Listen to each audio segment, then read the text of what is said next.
Lihat bagaimana tahanan ini lolos, dia memotong tongkat, lalu mengamplasnya, kemudian mengembalikan butirannya sesuai dengan gambar yang telah digambar sebelumnya, menempelkan gigi-giginya di tempatnya, memasukkannya ke dalam kap lampu dan memanggangnya, kemudian mengujinya untuk mengetahui kekerasannya setelah itu. Beginilah akhirnya kunci sel dibuat. Di tengah malam, ia memasukkan kunci yang sudah jadi ke dalam lubang kunci pintu sel dan dengan memutar kunci itu dengan mudah dibuka. Tim tidak percaya, dia tidak menyangka bahwa kunci pertama yang dibuatnya akan berhasil membuka pintu sel, yang di dalam sudah terbuka. Pintu luar hanya bisa dibuka dari luar, dan bahkan jika ia memiliki kuncinya, bagaimana ia bisa membuka pintu luar? Dia kemudian menggunakan metode yang sama untuk mengamati kunci-kunci pada penjaga dengan mata telanjangnya, menghafal setiap struktur kunci. Akhirnya, pada hari ke-100, ia berhasil membuat salinan kunci pintu sel kedua, dan ketika ia sedang membersihkan diri, teman satu selnya pergi ke pintu untuk mengawasinya. Tim mengeluarkan kuncinya dan menguji pintu sel kedua, dengan lembut memasukkannya ke dalam lubang kunci dan kemudian memutar kuncinya sehingga kaitnya keluar. Teman-temannya menyorakinya, tetapi kemudian teman satu selnya mendengar langkah kaki penjaga di depan pintu dan tim mencoba menarik kuncinya keluar tetapi tidak bisa mengembalikan gerendelnya ke tempatnya. Dalam keputusasanya, tim mendorong dengan keras dan kuncinya langsung masuk. Dia mencoba untuk memilih sisi lain, tetapi para penjaga akan muncul dan teman-temannya bergegas untuk menariknya. Penjaga itu melihat mereka, tidak melihat sesuatu yang aneh dan berbalik untuk pergi.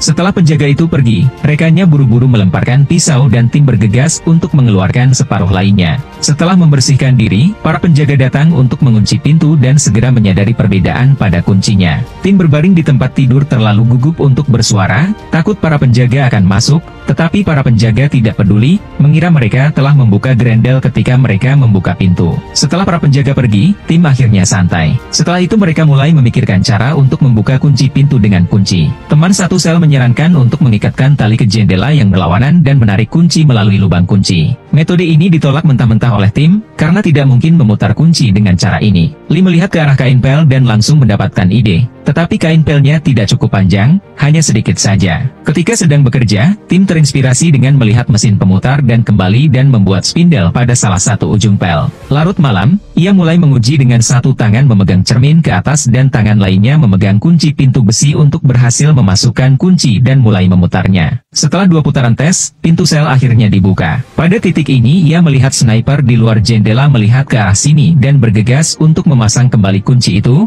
tetapi dalam menariknya keluar, dengan tergesa-gesa ia menjatuhkannya keluar. Saat itu hampir fajar, dan jika para penjaga menemukannya, tidak akan ada kesempatan untuk melarikan diri. Dia segera menemukan sepotong permen karet, mengunyahnya dan membuangnya, tetapi permen karet itu tampaknya tidak memiliki banyak kekentalan. Tim mencoba lagi dan akhirnya mendapatkan kunci untuk menempel kembali. Ia kemudian menggunakan metode yang sama untuk mengamati garis besar kunci dan terus membuat kunci. Akhirnya pada hari ke-306 ia membuat kunci sel 39 ubin. Agar tidak ketahuan, ia menyebarkan kunci ke berbagai tempat, lalu menemukan teman satu selnya yang mengumpulkan sampah dan menukar rokok dengan 3 set pakaian sipil dan peta jalan. Setelah semuanya siap, mereka memulai pendahuluan, yang pada awalnya berjalan lancar. Tetapi ketika mereka membuka pintu keempat, bayangan penjaga penjara tiba-tiba muncul dan mereka bergegas bersembunyi di ruang penyimpanan. Ketika para penjaga naik ke atas, mereka terus mencoba membuka kunci pintu, tetapi kemudian para penjaga itu setengah jalan melalui patroli mereka dan tiba-tiba berbalik kembali, dan Dennis memperhatikan mereka dan batuk untuk memberi isyarat kepada mereka, dan mereka mendengar batuk dan sekali lagi bersembunyi di ruang penyimpanan.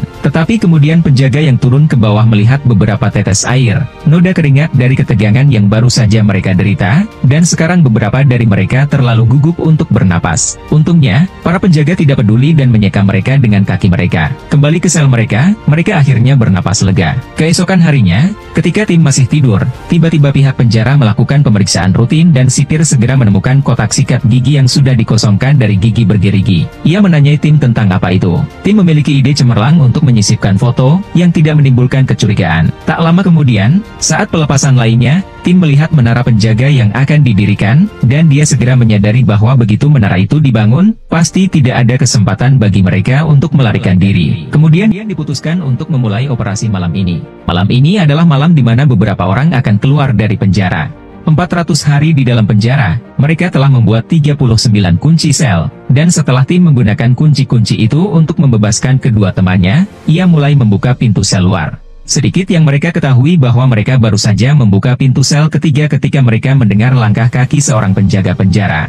Ternyata penjaga itu telah menyumbat toilet karena diare dan dia datang ke ruang penyimpanan untuk mencari sumbat toilet. Tetapi mereka tidak mengetahui hal ini. Mendengar langkah kaki penjaga yang jauh, mereka bergegas turun ke ruang ganti untuk berlindung. Penjaga yang telah selesai menjalankan toilet hendak memasang kembali steker di gudang, dan mereka mendengar langkah kaki penjaga itu semakin dekat dan mendekat. Jika mereka kembali ke sel mereka sekarang, mereka pasti akan ditemukan. Apa yang harus mereka lakukan?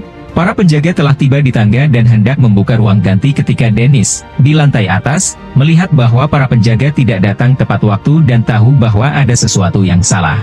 Tim dan geng mengambil kesempatan untuk meninggalkan ruang penyimpanan untuk pergi ke kantor sipir dan membuka pintu otomatis yang paling penting. Di bawah tekanan yang kuat, barang ke-8 dan ke-9 dibuka sekali lagi. Pada saat ini, mereka berdua bersemangat dan gugup, akhirnya tiba di pintu terakhir, dan di luar melalui lubang kecil adalah jalan pejalan kaki. Waktu hampir habis dan mereka bergegas untuk bergerak, tetapi setelah mencoba banyak kunci, tidak ada satupun yang bisa dibuka. Karena itu adalah pintu yang belum pernah mereka dekati, mereka harus membukanya secara buta. Satu pintu lagi dari kebebasan, tim mengatakan bahwa dia akan kembali dan memikirkannya, tetapi teman satu selnya enggan dan mengeluarkan peralatannya dan bersiap untuk memotongnya.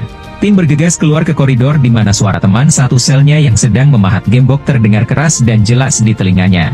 Tidak ada yang bisa mendengar teman satu sel sampai sel itu benar-benar hancur. Mereka mendorong pintu ke dinding dan menggunakan cermin untuk mengawasi gerakan penembak jitu. Ketika dia berbalik, beberapa dari mereka berhasil mencapai penjara, gerbang, selangkah lagi dari kebebasan, tetapi mereka tidak boleh ketahuan. Mereka keluar secara terpisah, berpura-pura tenang, hanya untuk melihat gubernur penjara, yang sedang bersiap-siap untuk bekerja, mengobrol dengan seseorang, dan beberapa dari mereka bergegas cepat-cepat masuk, takut ketahuan. Bahkan penjaga lain yang melewati mereka tidak menyadarinya.